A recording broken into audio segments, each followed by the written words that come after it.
Hi, I'm Anthony Coxon, President of the Australian Chiropractors Association, and welcome to my October President's Message. The 16th of October is an important date this month. Not only is it World Spine Day, but it's also the date of the ACA AGM. Now, with regards to World Spine Day, hopefully you've been receiving your emails about this event and are ready to make the most of the marketing opportunities there. Especially so for my Melbourne colleagues who are still restricted in some way in how we can provide our services and who we can provide them to. Hopefully routine care or the new COVID normal will return very, very soon. Now, in order to vote for directors in the AGM, all votes need to be in 48 hours before the 16th. There are 7 excellent candidates that are up for election. Myself and Dr. Warren Genders will be re-nominating from the board. Dr. Andrew Lawrence will be stepping down after a very distinguished career on the ACA board, and we thank him so much for the outstanding work that he's done for the ACA and CAA over many, many years. As is required under the Constitution, the board consider what skill set and diversity we need on the board to reflect and most accurately work and positively work for the profession. And we make those recommendations clear to members. However, ultimately the membership decides on who gets on based on merit.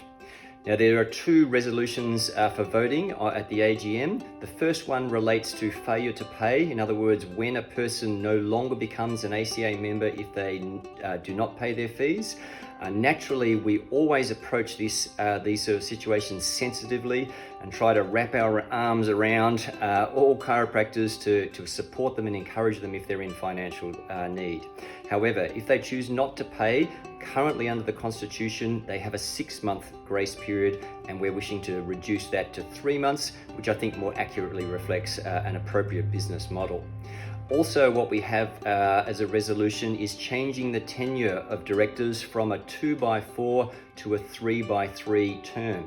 And effectively, what this means is if a director is elected onto the board, their term is 3 years rather than 2 years before they are required to be re-elected once again.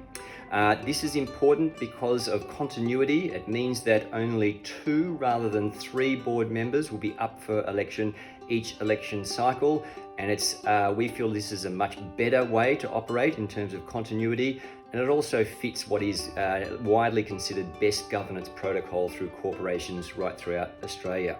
Now, both of these resolutions are special resolutions, meaning they're constitutional change and so require a 75% yes vote in order to go through. So I commend both of those resolutions to you. You may have questions of the board, and there's an opportunity to go onto the ACA website and ask those questions in advance.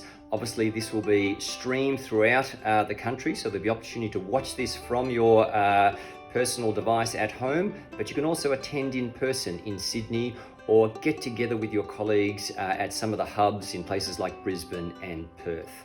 It's been a challenging year, and we'll be recapping all the things that we've done, so please participate and join in the ACA AGM, and do exercise your democratic right and vote for who you'd like to see on the board for 2021.